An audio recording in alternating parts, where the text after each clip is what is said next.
اللہ تعالیٰ تم سے محبت کرے گا۔ آج جو میں بات آپ سے کرنا چاہ رہا ہوں وہ ربیع الاول کی مناسبت سے ہے۔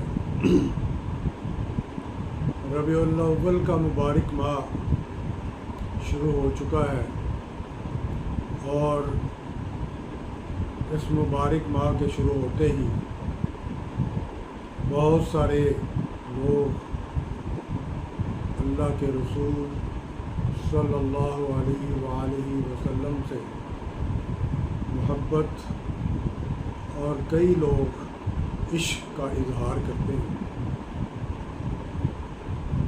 کیا یہ ہمارا عشق یا محبت کیا دکھاوا ہے یا واقعی ہم اللہ کے رسول سے محبت کرتے ہیں؟ میری نظر کے اندر 2-3 یا کم و بیش 4 واقعات ایسے گزرے جو کہ اس بات کی دلالت کرتے ہیں کہ ہم اللہ کے رسول کی اتباع کیا، محبت کیا، ہم اس بات کا بھی لحاظ نہیں کرتے کہ رسول اللہ صلی اللہ علیہ وسلم کا فرمان آ گیا ہے تو ہم اب جو ہے وہ اپنی گردنوں کو جھکا دیں اور اسی فرامین کے جو رسول اللہ صلی اللہ علیہ وسلم نے بیان فرمائے اور ان کا حکم دیا اس کے مطابق عمل کریں۔ یہاں بے شمار لوگ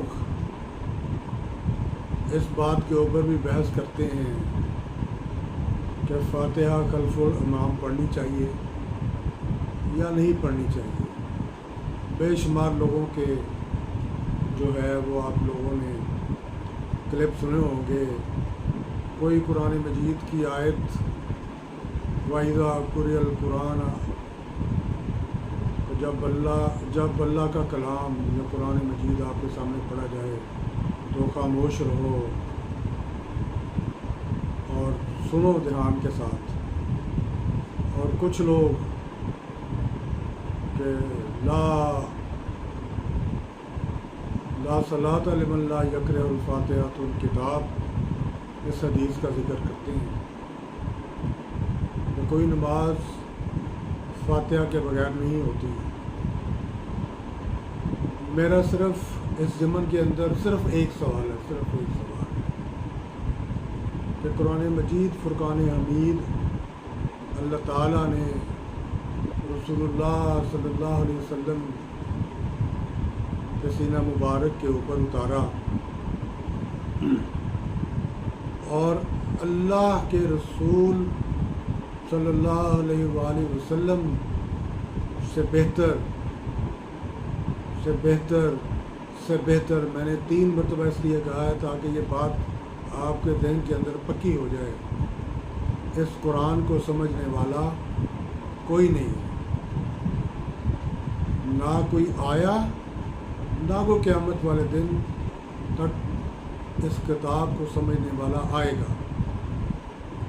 جب آپ صلی اللہ علیہ وسلم نے فرما دیا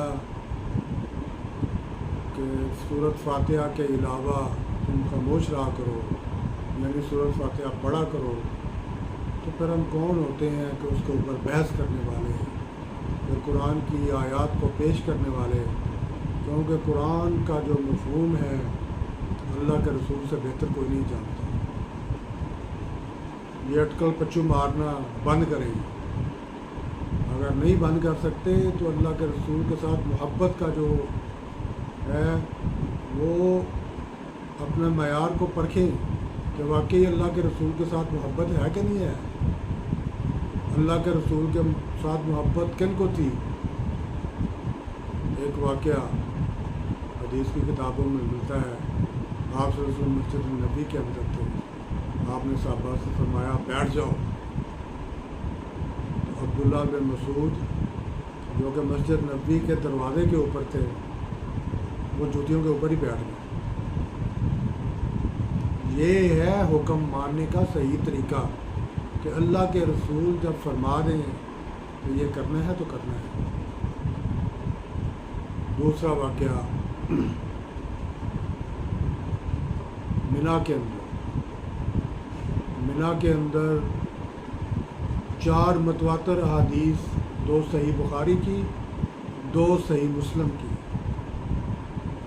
اللہ کو گواہ بنا کے کہتا ہوں کہ میں نے پڑھ کے سنائی کہ اللہ کے رسول صلی اللہ علیہ وسلم کا ارشاد ہے کہ تم حج کے ارکان کے اندر، جب حج کے فرامین کے اندر آپ داخل ہو جاؤ تو منا کے اندر آپ نے قصر پڑھنی ہے۔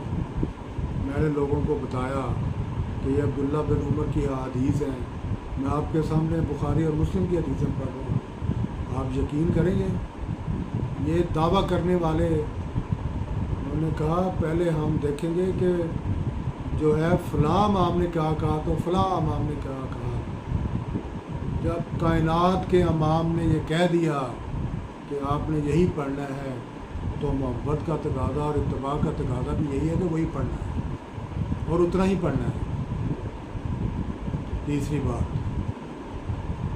ہم ایک دفعہ ٹرین کے ذریعے سفر کر کے گوجرانوالا کے پاس پہنچے۔ گوجرانوالا کے سٹی کا جو اسٹیشن تھا وہاں پہ ہم کچھ لوگ اتر گئے۔ جب پہلے ہوتا تھا اخوان ہاؤس کے اندر ہم لوگ کام کرتے تھے، وہاں پہ عصر کی نماز کا وقت تھا، گرمیوں کا موسم تھا۔ ہم نے 4-5 جو روزانہ جانے والے لوگ تھے، ہم نے یہ کہا کہ ہم ساتھ والی مسجد میں جاتے ہیں اور وہاں پہ وضو کر کے جماعت کرا کے تو پھر گھر کو چلے جائیں گے۔ آپ یقین کریں ہم نے وضو کیا، وضو کرنے کے بعد جب ہم مسجد کے اندر گئے، ہم تکبیر کہنا چاہتے تھے اور ایک صاحب جو ہے وہ نماز کرا رہے تھے، تو اندر سے جو ہے نا مولوی صاحب نکلے کہ آپ بات نہیں کرا سکتے۔ اللہ کے رسول کی حدیث ہے کہ جب 2 یا 2 سے زیادہ لوگ جمع ہو جائیں تو آپ جماعت کرا لو، اس میں حرج کیا ہے؟ اللہ کا گھر ہے اور اللہ کے گھر کے اندر ہم نے قبضے جمائے ہوئے ہیں۔ ہم نے قبضے جما کے مسجدوں کو جو ہے وہ اللہ کا گھر رہنے دیا، اپنے مسلکوں کا گھر بنا دیا ہے۔ خدارا زندگی بڑی چھوٹی ہے، اس کو جو ہے نا وہ اس کو سوچیں۔ انہوں نے ہمیں نماز نہیں پڑھنے دی اور انہوں نے کہا کہ آپ جو ہیں وہ علیحدہ نماز پڑھ سکتے ہیں، جماعت کے ساتھ نہیں پڑھ سکتے۔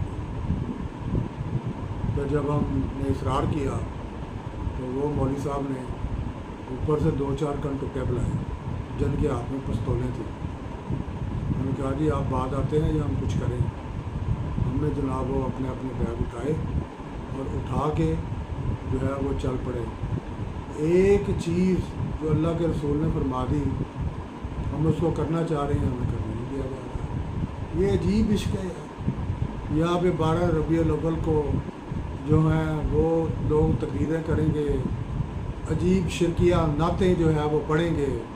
نعت پڑھیں، صحیح نعت پڑھیں، وہ نعت پڑھیں جو رسول اللہ صلی اللہ علیہ وسلم کے شایان شان ہو، وہ نعت مت پڑھیں جس میں شرک کا جو ہے احتمال ہو۔ پڑھیں نعت، اللہ کے رسول کا جو ہے وہ ذکر کریں، اللہ کا ذکر کریں، درود جو ہے وہ کثرت سے بیان کریں۔ 12 ربیع الاول کو یہ کہا جائے گا رسول اللہ صلی اللہ علیہ وسلم کو منانے کا طریقہ کیا تھا؟ یہ تھا کہ آپ ہر سوموار کو ایک روزہ رکھتے تھے۔ صحابہ کرام نے پوچھا کہ آپ ہر سوموار کا روزہ کیوں رکھتے ہیں؟ آپ نے فرمایا کہ میں اس دن پیدا ہوں، سنت زندہ کرنی ہے نا، سنت زندہ کرنی ہے تو پھر رکھے روزہ۔ آپ کے جو ہے نا وہ جناب پتہ چلے کہ واقعی جو ہے وہ اتباع کر رہے ہیں، واقعی یہ صحیح محبت کا جو ہے وہ حق ادا کر رہے ہیں۔ جیلی محبت، ڈرامے، ٹونگ چائے ہوئے ہیں، عرس ادھر جو ہے وہ عرس کے اوپر جو ہے نا وہ میاں صاحب بیٹھے ہوتے ہیں، لوگوں سے پیسے بٹور رہے ہوتے ہیں۔ حضرت علی رضی اللہ تعالیٰ عنہ کو رسول اللہ صلی اللہ علیہ وسلم نے یہ حکم دیا کہ میں تمہیں ایسا کام نہ بھیجوں جس کے لیے مجھے مبعوث کیا گیا۔ حضرت علی کو فرمایا کہ جاؤ مجاوروں کو یہاں سے ہٹا دو، اور قبروں جو اونچی قبریں ہیں نا، اونچی قبریں ان کو برابر کر دو۔ یہ مشن ہے رسول اللہ صلی اللہ علیہ وسلم کا، کہ ہم اس مشن کو جو ہے وہ پورا کر رہے ہیں، یا ایم ہی جو محبتوں کا ٹاوا کہ 12 ربیع الاول آئیے آپ چڑے چڑے نکالیں گے، جلوس شروع نکالیں گے، یہ کریں گے وہ کریں گے، کریں ضرور کریں، لیکن یہ جو اللہ کے رسول کے بتائے ہوئے احکامات ہیں، اگر ان کو چھوڑ کے آپ یہ کام کرنے لگتے ہیں، اس کا کوئی فائدہ نہیں ہوگا۔ اتباع وہی ہے کہ جس کام سے اللہ کا رسول کہے اس کام کو پکڑیں، اور جس سے آپ صلی اللہ علیہ وسلم منع فرمائیں